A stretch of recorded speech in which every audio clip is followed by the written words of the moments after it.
Okay, warning, I'm fighting a sinus infection. Don't judge me in the comments. Yes, my voice is deep. Okay, let's go and keep it going. Anyway, him Braun, him Zell, him Kardashian. I saw the movie Him, and people had a lot of shit to say about it. It was a lot of noise from the different critics and the audience members. Hell, one critic said he can't believe he left his house to see him. Okay, sir. Okay, brother. Then another person said, it was so horrible and I couldn't sleep last night because of it. And other than that, writers should have had a better storyline. It's not my fun. I think it was trash. I told my... Okay. Okay, look. It really wasn't that bad. I get some people were saying, oh, it didn't make sense. It was poorly executed. It lacked substance.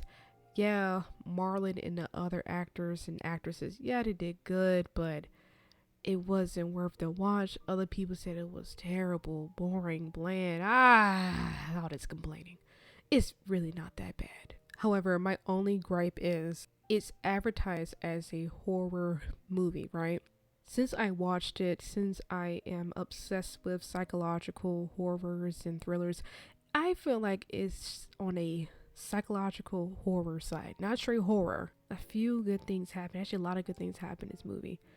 It was metaphors. It's a movie you need to watch a few times to figure out what the fuck it's trying to tell you. Also, the soundtrack didn't have to go so hard like that. And Cam's brother's funny shit. But there's a few things that just stuck out to me that I wrote down in the movie. But everything is a metaphor. Every scene is trying to convey something to you. You see how crazy Isaiah fans are? It's a cult vibe. And once Cam got to Isaiah's crib, it was artistic. It was history. It was throwing gems at you in your face. The people that surrounding Isaiah, they were kind of, I don't want to say worshiping him, but they put Isaiah on a pedestal and they did everything that he wanted them to do. It was like he trained them. And that wife of Isaiah's, it was like she's a showpiece. Miss White, yeah, she was like a showpiece. And pulling the strings behind the scenes. She was doing rituals and stuff. Isaiah keeps putting into Cam's head football, family, and then God. And he keeps showing him at every chance that you see Isaiah that he meant football is first. That's why he didn't hang out with Miss White, his own wife. He didn't try to hang out with Cam unless it's about football related stuff.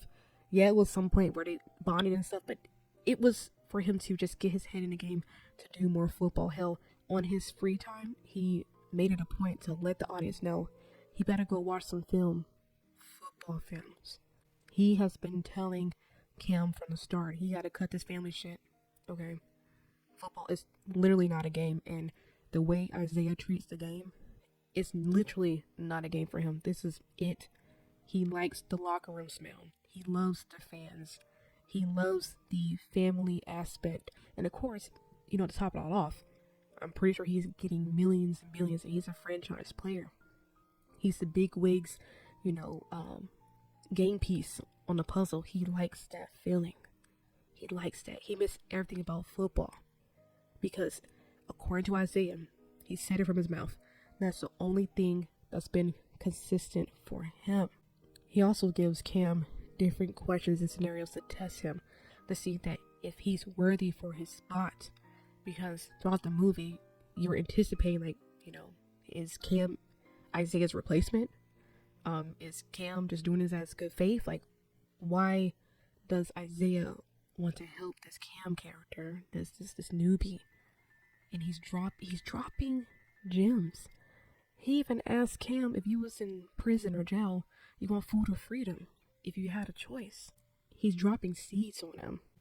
Also, he likes playing God. He likes to be like this God-like figure. That's why he's into these crazy fans. Hell, one broke into his house. He made out of her and choked her out and killed her. Or the Cam killer later. But that's besides the point. Another part that got me, when they were doing interviews on the 5th day, I believe that's his last full day, the way they had the interviews and the photo shoots laid out, the questions they were asking, and at the very, very end, when they panned out, after Cam was after Cam was answering all these damn questions, it looked like the Last Supper. And you know what that means. And Miss White asked him to go to a party. Big party. Isaiah didn't want to go. He would watch film. It was like Cam was going to a sacrifice, a ritual. It's just so many that is being dropped in this film that you can apply to everyday life, but it's mostly centered around this entertainment industry. These games that we see, these concerts that we go to, these people that we watch, is purely entertainment. It's all part of the program. You get me? There's metaphors throughout, even up to the final scene, the final act. Cam and Isaiah had to duke it out. Who's going to reign supreme?